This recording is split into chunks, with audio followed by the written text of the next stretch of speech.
Shalom dan selamat pagi. Jumpa kembali dengan saya di dalam perenungan firman Tuhan di hari Senin. Kita akan membaca firman Tuhan dari Yesaya 24 ayat 5. Namun sebelumnya kita berdoa terlebih dahulu. Ya Bapa Surgawi, terima kasih karena Engkau kembali memberi kami kesempatan untuk mendengar firman-Mu. Bukalah mata kami ya Tuhan untuk melihat diri kami sebagaimana Engkau melihat kami. Dan kiranya firman-Mu membawa kami semakin dekat kepadamu. Di dalam Yesus Kristus Tuhan kami berdoa, kami bersyukur. Amin.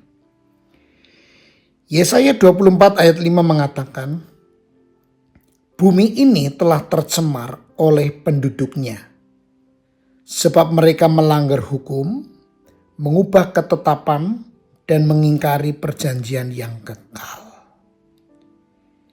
Bapak Ibu Saudara yang dikasihi Tuhan, ketika melihat berita setiap hari, kita mudah menyalahkan keadaan dunia. Kita melihat peperangan, korupsi, kekerasan, perceraian, penipuan, dan berbagai kejahatan lainnya. Lalu kita berkata, dunia ini semakin rusak. Sesungguhnya Alkitab sudah mengatakan hal itu sejak lama. Dalam Yesaya 24, Nabi Yesaya menggambarkan bumi yang berkabung, sukacita yang menghilang, dan kehidupan yang kehilangan damai. Mengapa? Karena dosa telah mencemari dunia ciptaan Allah. Dosa bukan sekedar kesalahan kecil. Dosa adalah pemberontakan terhadap Allah. Dosa merusak hubungan manusia dengan Tuhan, sesama, bahkan dengan seluruh ciptaan. Karena itu Bapak Ibu Saudara, dosa tidak pernah menghasilkan sesuatu yang baik. Dosa menjanjikan kebebasan tetapi melahirkan perbudakan. Dosa menjanjikan kebahagiaan tetapi meninggalkan kehampaan. Dosa menjanjikan keuntungan tetapi menghasilkan luka dan kehancuran. Nah, yang sering menjadi persoalan adalah kita lebih mudah melihat dosa orang lain daripada dosa kita sendiri. Kita menganggap dosa kita tidak terlalu serius. Kita membandingkan diri dengan orang lain sehingga merasa masih cukup baik kok.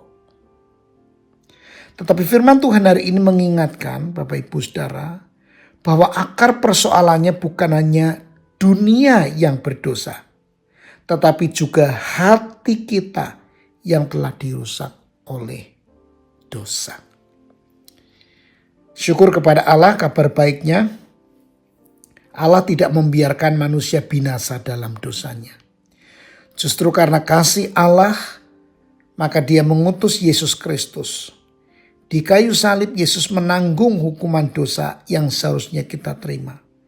Melalui kematian dan kebangkitannya, Dia memberikan pengampunan dan hidup yang baru kepada setiap orang yang percaya kepadanya.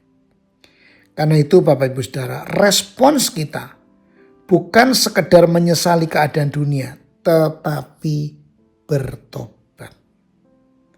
Mintalah kepada Tuhan agar Roh Kudus terus membuka mata kita untuk membenci dosa, mengasihi kekudusan, dan hidup di dalam ketaatan kepadanya. Semakin kita menyadari betapa buruknya dosa, semakin kita akan menghargai betapa besarnya kasih karunia Kristus. Mari kita berdoa. Bapa yang kudus, kami mengaku bahwa dosa bukan hanya ada di sekitar kami, tetapi juga masih berusaha menguasai hati kami. Ampunilah kami ketika kami meremehkan dosa, membenarkannya, atau menyembunyikannya di hadapan-Mu. Terima kasih untuk Tuhan Yesus yang telah menanggung hukuman dosa kami di kayu salib, sehingga kami menerima pengampunan dan hidup yang baru.